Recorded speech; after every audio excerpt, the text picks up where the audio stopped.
Hello, everybody, and very welcome to the first keynote of the festival and to the festival in general. I am delivering this because the festival is the culmination of a project that we've been working on in Queen's for the last year and a half. And the project is called Dementia in the Minds of Characters and Readers. So I'm going to present to you some of the findings that we've had, just to kick off the festival and let you know the kind of conversations and ideas that we've been working on, which I hope have a lot in common with all your interests as well. So the research project, as I said, it's called Dementia in the Minds of Characters and Readers. It started in April 2020, interesting time to start a research project during the pandemic. And it's been ongoing up until now, really, till October next month. It's funded by the Arts and Humanities Research Council, very kindly. And most of us researchers were all based in the Queen's University in Belfast. Two of us are members of ARC, and Dementia NI and the Alzheimer's Society are charities that have been working with us as well. So I just want to introduce my project team because the research that I'm going to talk about today, we've been working on together. Myself, I'm the lead researcher and a specialist in literary language. So that kind of means I cross two disciplines. I am expert in language and linguistics, but in particular, I'm interested in literary language and how that language works, how it has effects on readers. Jan Carson is our outreach officer, and many of you will know of her for her great literary output. Paula Devine is a researcher specialising in social gerontology and is ARC's co-director. Dr. Gemma Kearney is a researcher specialising in cultural gerontology and also a member of ARC. And we're very lucky to have Dr. Carolina Fernandez-Quintanilla, who's working with us on the project and specialises in reader response. So that's how readers respond to texts.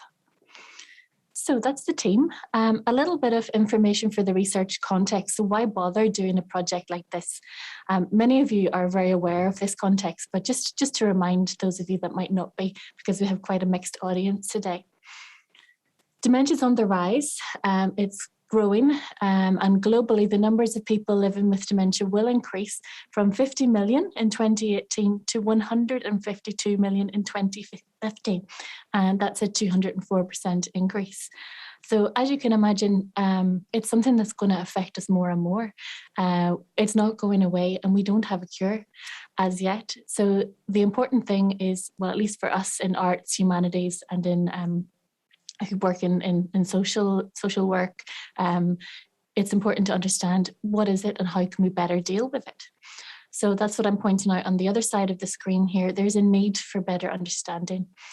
This happened to me several years ago. My granny was diagnosed with dementia, and I, in the search for better understanding, went to the Alzheimer's Society's training for informal caregivers, which is very useful, and I would certainly recommend it to people as a useful course to find out more. It's a 6-week course, and in one of the sessions we were looking through this dementia guide, which might be a wee bit outdated now. They probably have more documents, but that particular dementia guide, I remember it said this, and it's quoted on your screen there: "The person's world will be very different to yours, so try to see things from their point of view. Put yourself in their shoes. Try to understand how the person might be feeling and how they may want to be cared for." I remember thinking at the time, how on earth do you do that? How are you supposed to put yourself in someone else's shoes when it's a condition that I don't know how it's affecting someone internally? And with my other hat on, as a literary linguist, my specific specialism is in how the minds of characters are represented in fiction. So I put the two together and I thought, well, one way that I really know how to get inside someone else's mind is by reading fiction. And thus the project was born. Okay, so that's just a little bit of the context for you. Some more context. There's a lot of stereotypes out there, and my colleague Gemma Kearney is very much aware of these as she works in gerontology and how culture represents age and dementia. Stereotypes out there where people with dementia are seen as almost less of a person, and whether that's quite obviously negative stereotypes such as zombies or the living dead, there can also be quite more innocuous ways of describing the loss of self that is associated with dementia, even if it's not the right way to view it. She's not herself anymore is something that we might say quite casually in conversation, but it does take away some of the person that the person living with dementia still is. So on the flip side of that, there's a movement in dementia studies, been around for a couple of decades now, thanks to Tom Kitwood, and that is personhood, and recognizing a person with dementia is still a person with interpersonal and social value. Okay, so two different ways of looking at it. One is kind of the dominant stereotype in news discourse and media discourse, and then this other idea that we need to cherish the person that still is in people living with dementia. A little bit more research context. Because of the growing prevalence of the condition, there has been a boom in cultural representations of dementia. We are seeing it everywhere in fiction and non-fiction, poetry, plays, film and TV. You'll see Emmerdale pictured there, as well as some big blockbuster movies such as The Father and Iris, and lots of different kinds of literary works as well. Popular and more literary. I'm particularly interested in dementia fiction. Well, it's because the language of fiction is what I specialize in, but also I think there's something particularly unique about the way that fiction works in representing people's minds. So there's definitely an increase in dementia fiction because of the increase in prevalence and the increase in awareness, but also dementia represents a particular challenge for telling stories, for narrativization. And that's because of these two basic elements of narrative. So a narrative is a series of events in time, which obviously poses difficulties for a character or a narrator who has memory loss or some of the other cognitive difficulties associated with dementia. And also a narrative needs a narrator, a speaking subject. And of course, the ability to tell a story that is very long and complex over the course of a novel might be compromised if the character or narrator has dementia. So for that reason, I think dementia represents something quite interesting for writers because it challenges those two things that are the basic elements of storytelling. So a writer might come at the topic from that angle. But as we'll be talking about throughout the festival, it's not enough that dementia provides a rhetorical device or something interesting to tell a story with holes in it or an unreliable narrator. There's also an ethics there with doing dementia a service and representing it in a way that's helpful, useful, and we'll be talking about that in the ethics panel today. So that's the context for the project, which, as you can see, is quite wide, but I wanted to let you know, where we're coming from with the questions that we then asked. So the project is called Dementia in the Minds of Characters and Readers. And I'm going to divide today's talk into two parts. So first, we're going to be looking at the characters. Number one, how are the minds of characters with dementia represented in fictional language? And then number two, how do readers respond to fictional characters with dementia? And we're looking for things like awareness, understanding, and maybe even empathy. So I'll deal with number one first, and in the second half of the talk, we'll go on to number two. Okay. So here's the first question. How are the minds of characters with dementia represented in fictional language? And because this is more my area, I led the project on this question from the start. First of all, we have data collection. So that slide I showed you earlier with lots of dementia fiction, some of it was relevant for us. We had criteria. So we were looking for contemporary fiction, so in the last 30 years. In English, there's probably a lot of interesting stuff out there in different languages that I don't speak, but it had to be in English for this project. And crucially, it had to be told from the perspective of a character with dementia. Jan has created a brilliant section on our website which reviews a lot of different fiction about dementia, including from the perspective of a carer or from different family and loved ones. I was specifically interested in fiction that comes from the internal perspective of a character with dementia, because I'm interested in how the mind of that character is represented in the language. Okay, so with all those criteria, and even at that, we didn't capture everything out there, but we got 390,000 words of data that matched that criteria. As you can imagine, that's quite a lot to analyse. And in my field, we tend to go into quite a lot of detail, so it did take about 6 months. And this is the kind of analysis that we do in linguistics anyway, literary linguistics. First of all, there's qualitative, which basically means trawling through it, looking at it word for word, looking for tropes and techniques in how dementia is depicted in characters' minds. So I can use a software. I did use a software to help keep track of those kinds of things. And then there's quantitative as well, right? So once I took those 390,000 words and digitized them, I could search for patterns and put them down to numbers as well. And what I did was I took our 390,000 words of fiction told from the perspective of a character with dementia, and I compared it to another data set that was just general contemporary fiction. And by doing that, by comparing one against the other, I could find out words that were particular or characteristic of my dementia fiction data. So I'm going to talk you through some results, and they arose as a combination of these two methods. And I'll be happy to answer any questions on those if people have any. So as you might expect, one of the symptoms most commonly associated with dementia is memory loss, although every kind of dementia is different. But this is one that we see a lot in the fiction. So I've called them memory fails here, and I'll just give you a few examples of how they're represented in the language. And remember that if you're reading a novel and your narrator or the character, it's whose perspective it's told through, if their memory's failing, it gives for a particular kind of experience as a reader, doesn't it? You don't know whether you can rely on them. It makes for a particular kind of atmosphere in the book. So forgotten words or phrases are substituted often. So a fan, in one instance, was called a whirly spinner. Now that, yes, it represents the memory loss, but it's also quite a creative and playful use of language. So I found loads of instances of that. And you can see then how dementia might be something which creative writers can represent, but also do something creative and poetic with, play with the language because of the memory loss. There was an overuse of generic nouns, and this became clear through the quantitative analysis. Nouns like thingy, girl, someone.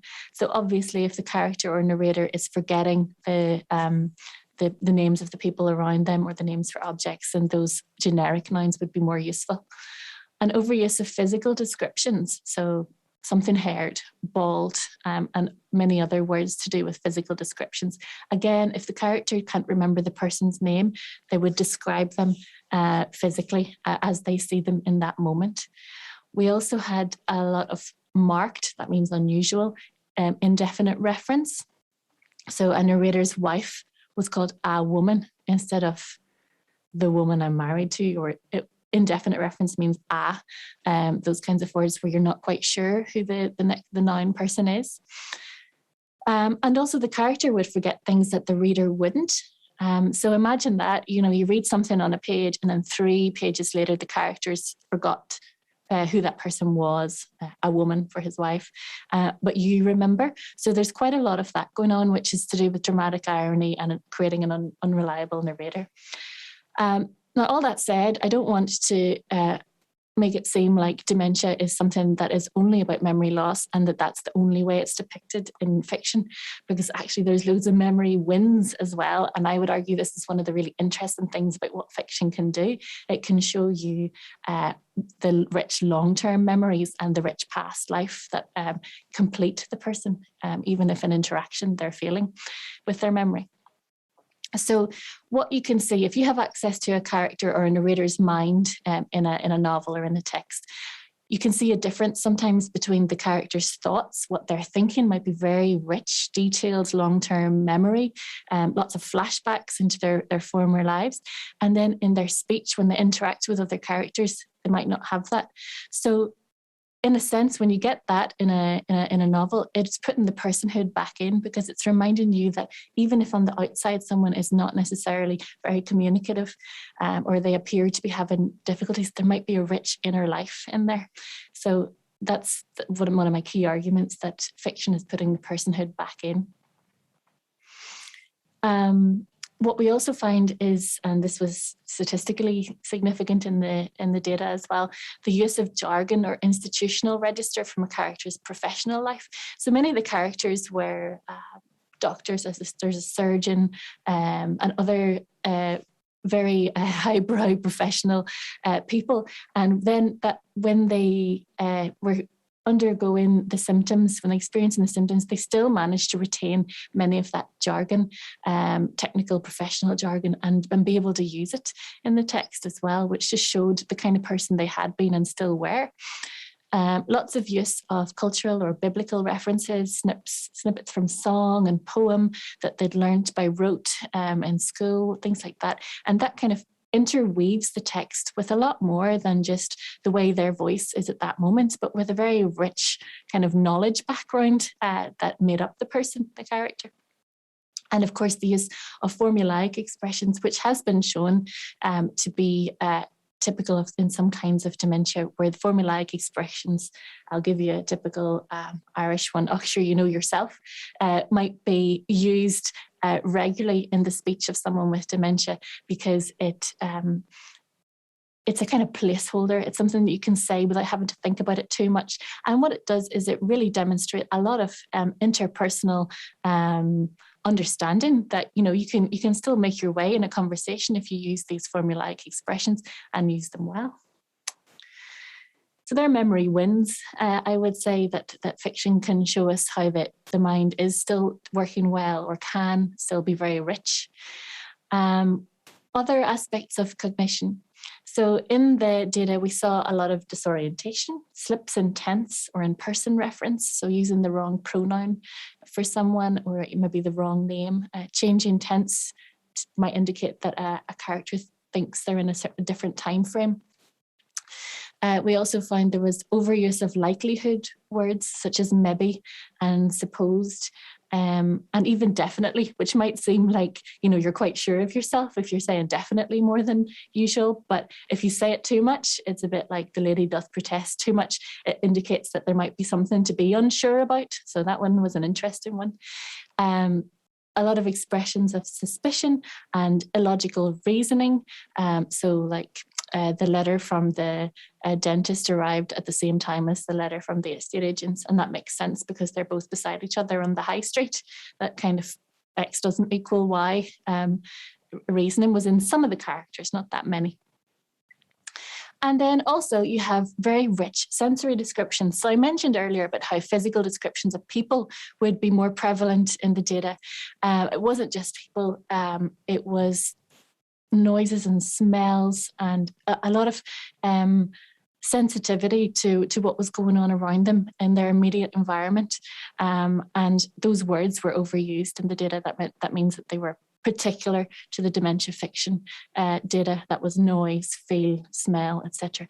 And what the qualitative analysis showed us as well is that those terms were often used, and then there would be a very rich emotional response from the narrator or character. So their immediate surroundings and the senses that were evoked would really provoke emotions in them then. I've mentioned personhood a few times, and now that we know what it is, I can tell you how it was kind of represented in the language of the fiction.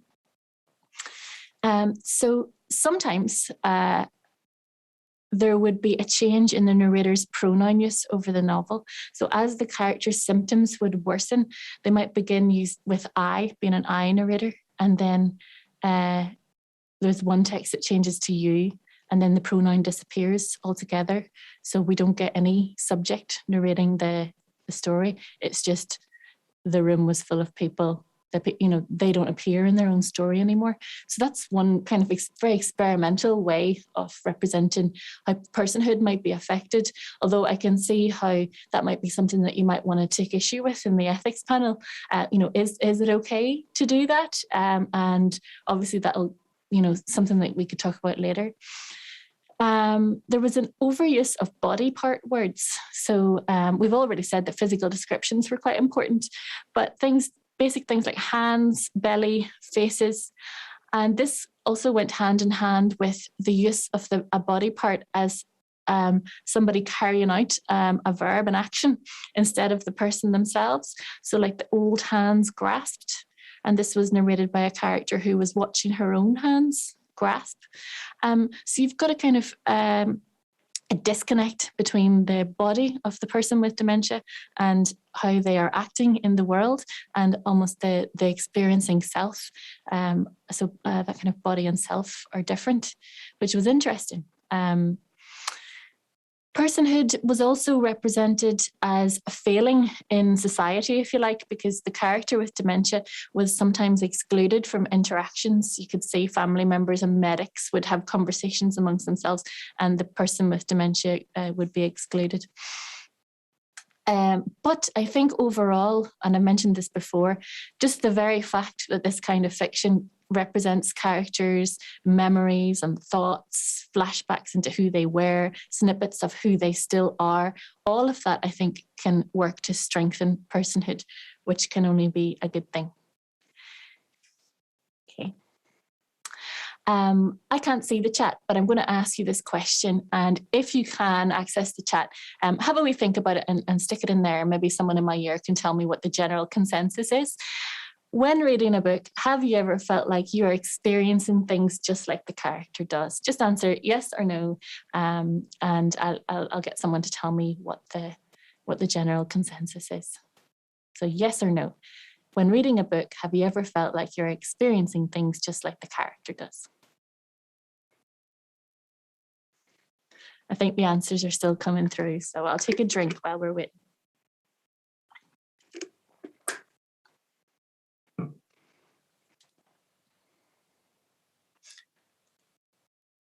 I know what. Another 10 seconds, apparently. So what I'll do is I'll just move on to the next slide, and then sure we'll see what the general consensus was there. Right.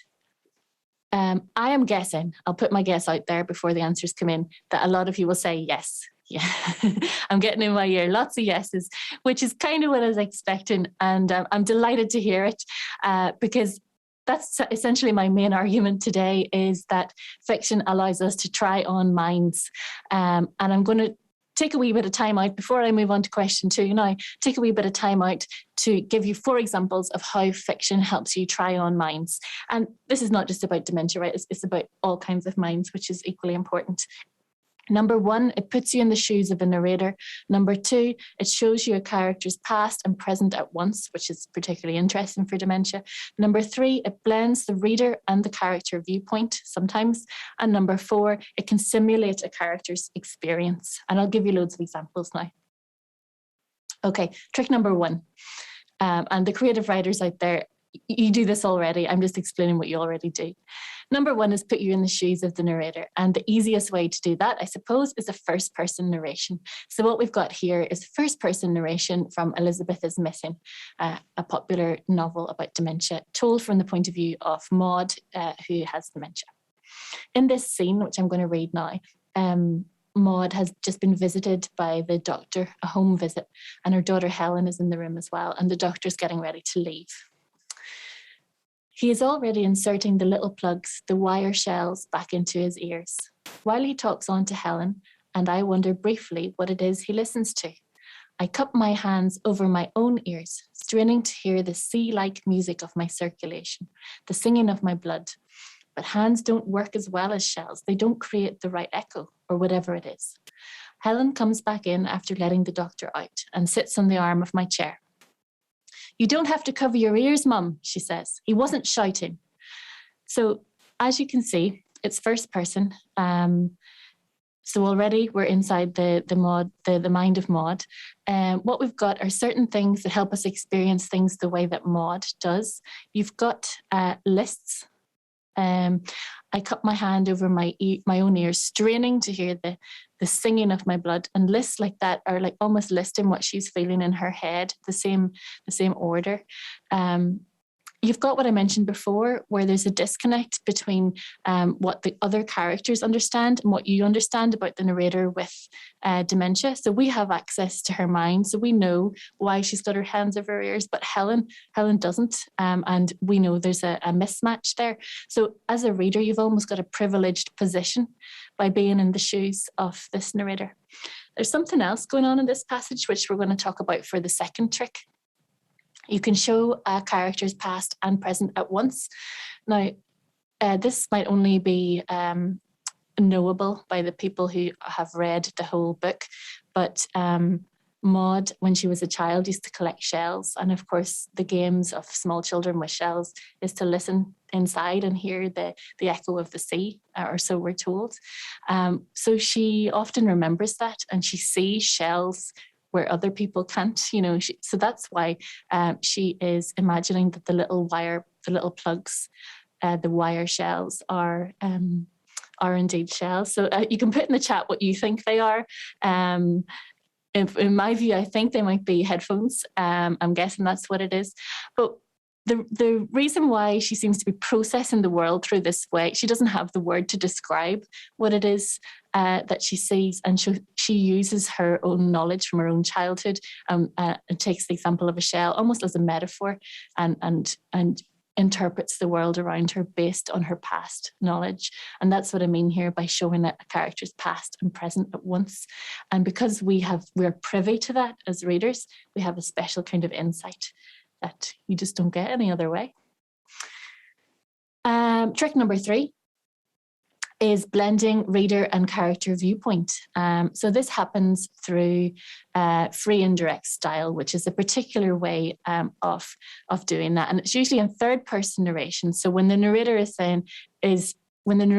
not the character, but it's in this case, we've got Jake, and Jake is he in this text. So I'll read it to you, and then I'll give you an example of where it is in this particular extract. So Jake is from the wilderness, and this is a third person narration. Something moves, the dog. She yawns from her place on the floor, snaps her jaws shut, and then contemplates him. He blinks to find he is just standing here in the kitchen with a pen in his hand, and he can feel the vacancy on his own face, the typical elderly glaze. No idea how he came to be standing when he was sitting. Hasn't he even forgotten to breathe? His nails are bitten. What we have here is free indirect discourse, because the character Jake is in the third person, it's he. But I don't know about you, you still feel like you have some access to the way he sees and experiences the world. And I'll give you just that little sentence, for example. Hasn't he even forgotten to breathe? It's like he's asking himself that question. It's a rhetorical question, but it's in the third person. So what's happening there is we're getting access to his thoughts, even if we're not inside his mind. And that's another trick of language that fiction can do. I also want to point out there, I'm sure many of you will have picked up on, I know especially my gerontologist colleagues, the vacancy on his own face, the typical elderly glaze. That's something we can discuss about maybe more in the ethics panel, but the fact that those words could be offensive to in considering a typical elderly glaze, a vacancy, and maybe even a lack of personhood. I'm sure Gemma will want to talk about that later.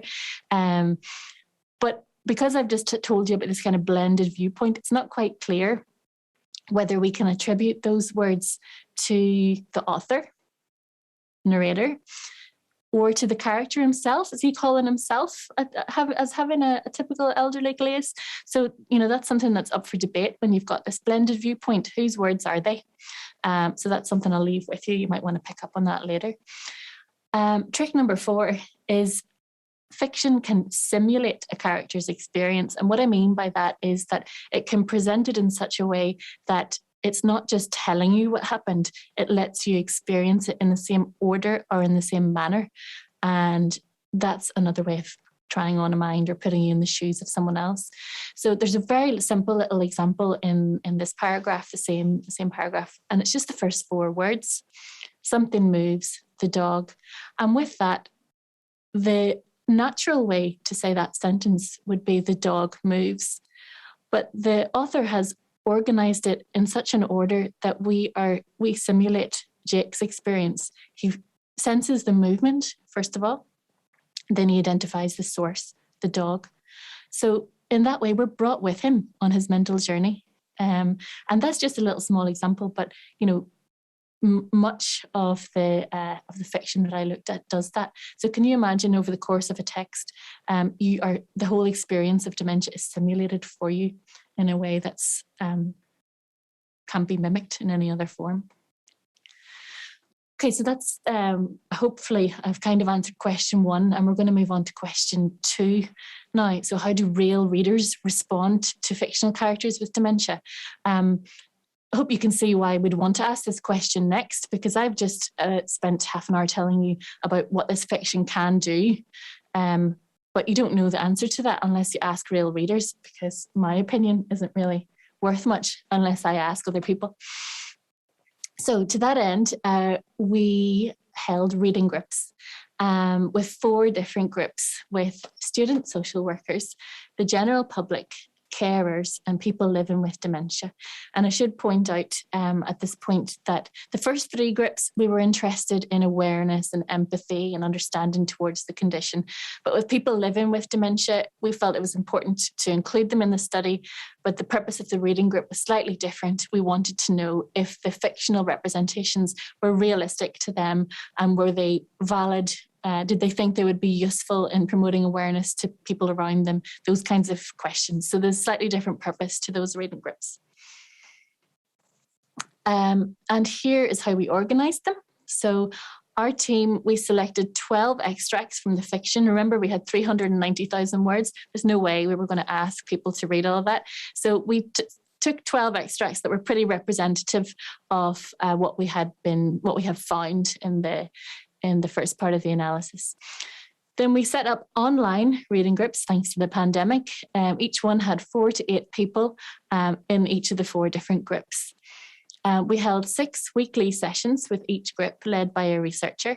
And I hope, much like this festival, the fact that it was online didn't really take away. In fact, it added quite a lovely thing to do on a Tuesday afternoon with your group. And we got to know each other. It was quite a nice little community in each group by the end. To that point, we were aiming for quite a natural reading experience. There's lots of different ways of trying to understand what happens when people read. They call it the black box. It's really hard to find out what goes on in people's minds.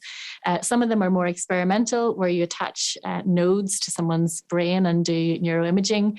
That's not really my bag. We aimed for a more naturalistic kind of setting and just ask people, how these extracts made them feel, in several different ways. So the reading group followed this format. So I'll just go through it. First of all, we played an audio of the extract read aloud by the lovely Jan. And that was quite nice, because it did give an audio reading experience. Being read to is something that people seem to enjoy. During the reading, participants marked up a paper copy. That was particularly interesting for me, because they could underline parts of the language that would be interesting to them.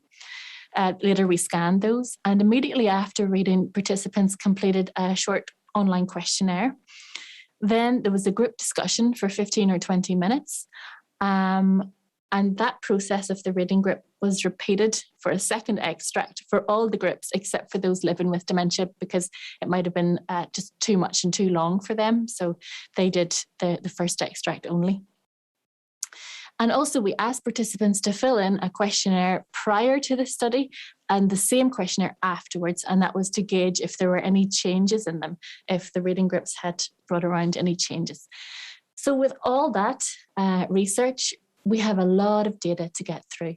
It's 250 scanned, marked up extracts, 250 reading questionnaires, 32 hours of transcribed discussion, and 50 pre and post questionnaires combined. A lot of analysis, and I have to admit there's some still to be done. In fact, a good bit of it.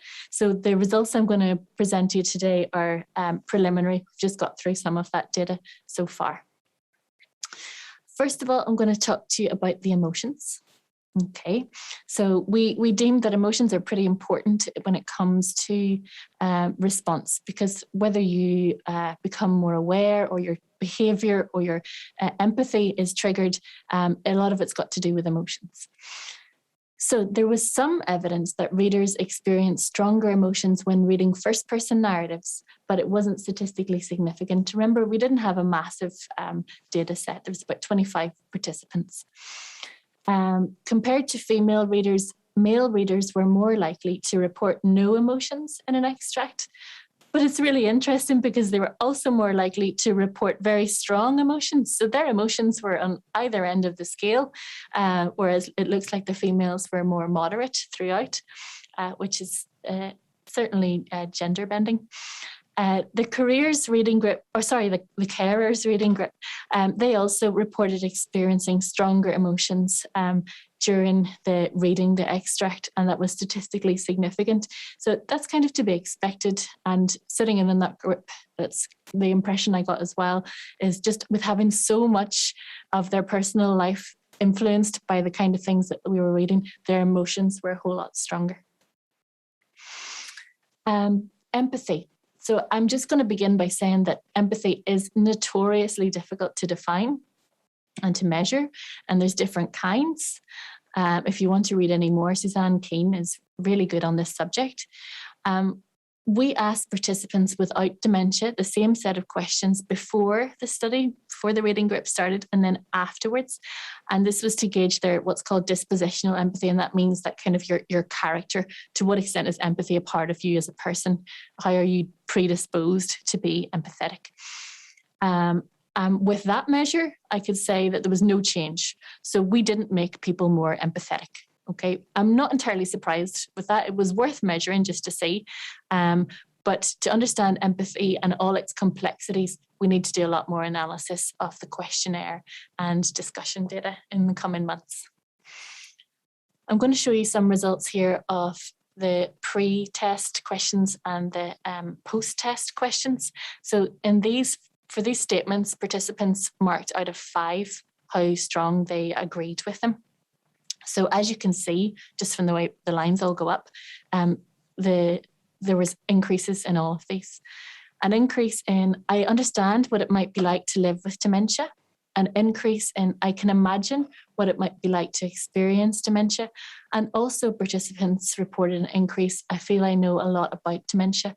So with that, I think you can quite safely say that the reading group experience did positively impact on all of these people. And when we asked them that question directly, for you, have the reading groups impacted on any of the following? Your awareness of dementia, 58.8% said yes to that. Your understanding of dementia, 88.2%. Your behaviour in situations involving dementia, 52.9%, and your reading practices, interestingly enough, 70.6%. That's something we weren't really expecting, that people might now be inspired to read, which is great. I want to go through as well, because those were all about groups A to C, so not the people living with dementia. The participants living with dementia generally agreed that the extracts chosen were very realistic depictions of particular stages of dementia. Sometimes they recognise them as, oh yes, that's what it's like in the early stages when you get your diagnosis. And sometimes they thought maybe that's a bit further on than I am now, but I can see how I have symptoms like that sometimes. Some thought the extracts like these were useful for raising awareness generally, or amongst family, friends and carers. And there was an unexpected benefit. We went to great lengths to make sure that the reading group was accessible to people living with dementia and enjoyable for them. And as it turned out, they just loved the reading group because it made reading a possibility for them again. And so it was an enjoyable activity amongst friends. So I think I've addressed as much as I can today questions 1 and questions 2, which were the 2 sides of the coin in this project. And we'll just sum up now. What next for us and for the project? Well, we have to finish analysing the reading group data. We are going to develop a reading group model, both for people living with dementia, how this reading group can be used, just reading different things as an activity that's interesting and enjoyable, and gives them access to reading when they thought they couldn't do it anymore. And another reading group model where we use extracts from dementia fiction as an awareness raising tool for other groups, for people who want to know more about dementia. So to that end, we'll probably apply for follow-on funding, and we'll continue the conversation, of course, today and tomorrow. And we hope that you will get involved in that. I'm going to finish up there and say thanks very much for listening. Let me know if you have any questions, pop them in the chat. There's no such thing as a stupid question. We have a very varied audience here, people who are coming at the subject from very different perspectives. So I'm happy to answer questions on any subject, or do my best.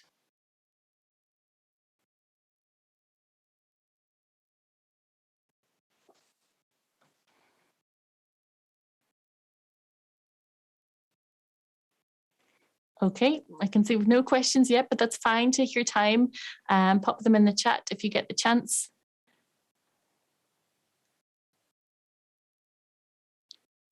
I'll answer some questions now, but also if you're still ruminating on these things, in half an hour's time, we're going to have the next section, which will be discussing these findings with some great speakers. So, you know, this conversation doesn't have to end here. It is just the start of the conversation for the festival.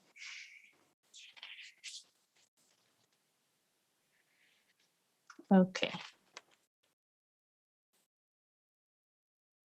So the research findings will be discussed at 11:30 to 12:30 on the first panel. So we can talk about it more there, or feel free to put questions on the chat.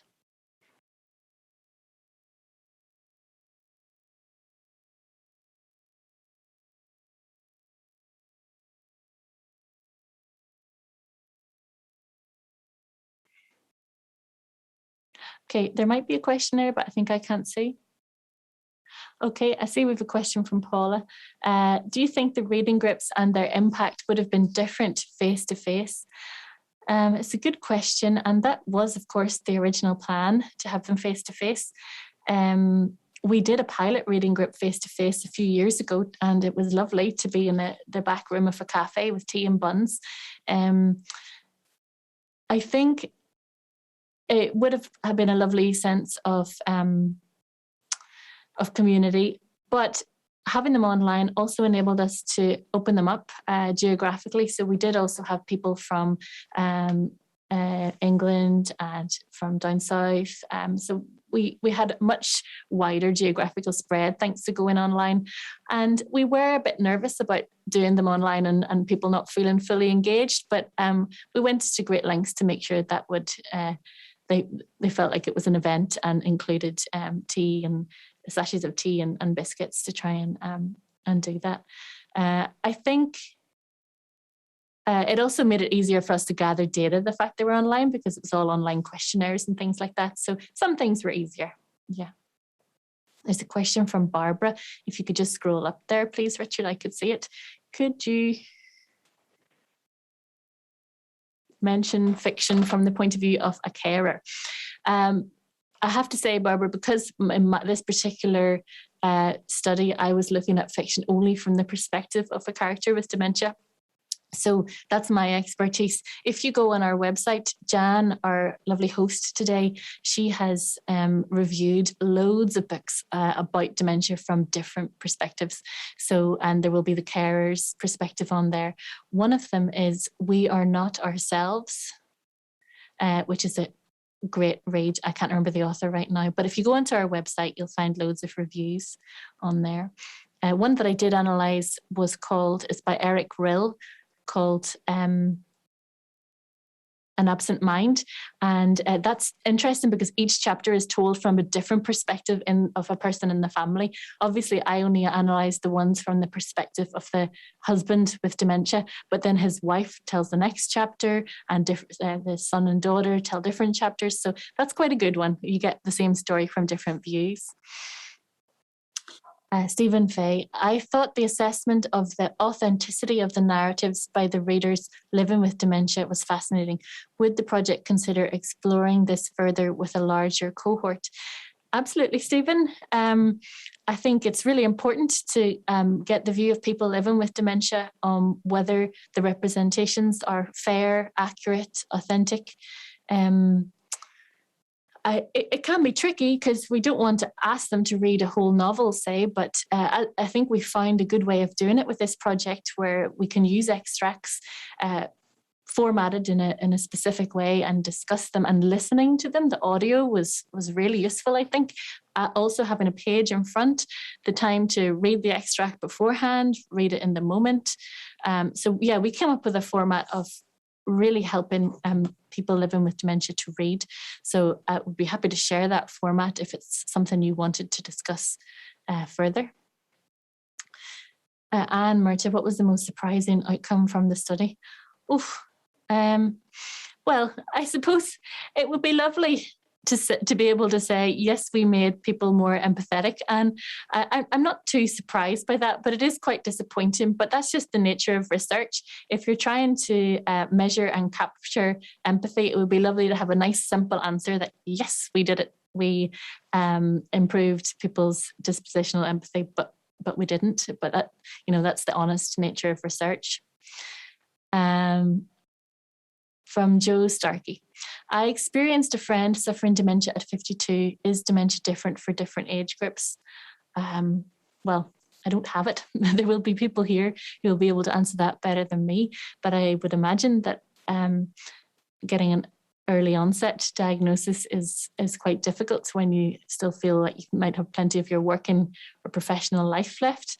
You would find that a lot of dementia fiction, there seems to be a skew or a bias towards representing the early onset dementia, in people who are younger that get a diagnosis. And I think the reason for that is it's slightly more dramatic to have a 30-something or a 40-something experience dementia, but that's not really the norm. We know that it's just more prevalent in aging populations. So that might be something to discuss as well, is, why do we keep on showing early onset dementia when older people with dementia is the norm? Ian Dixon asks, could you comment a little more on the relationship between memory and personhood? It's a massive philosophical subject, Ian, but the relationship between memory and personhood. Cartesian dualism is a philosophical position which says that cogito ergo sum, I think, therefore I am, meaning that this is a common association even today. If you're capable of thinking and remembering, then you are a person. And that's a very problematic position, because if that's the case, people who have difficulties thinking and have difficulties remembering are not a person. And Ian Mullaney, who's speaking at our festival in the next couple of days, has written a very excellent essay on this subject about how our society only really seems to value people who have something to say as part of a very fast-paced conversation that involves a lot of memory, that involves high cognitive functioning, and that excludes so many people from our conversations. So it's a very complex question, and I think we'll be talking about it a whole lot more in the next couple of days. But essentially, I think it's because our society equates having a good memory, being able to articulate that memory with personhood. And so if those things are slipping away, you're seen as less of a person.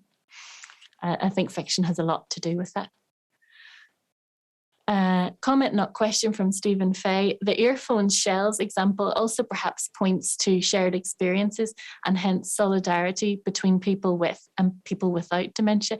Yeah, it's a good point, Stephen. So I think people often think that, I call that a metaphor, because you're representing one thing in terms of another. So earphones in terms of shell.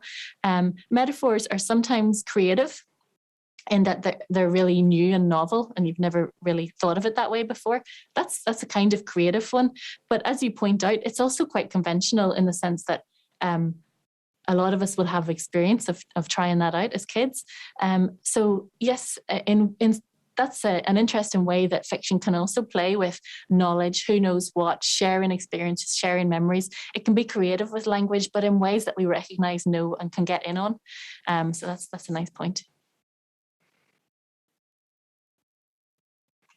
Okay, I think I've been through all the questions now, but it doesn't have to end there. If you feel like you want to get in touch, I'm happy to share the slides. There were references that I didn't get to show, so I'm happy to share those.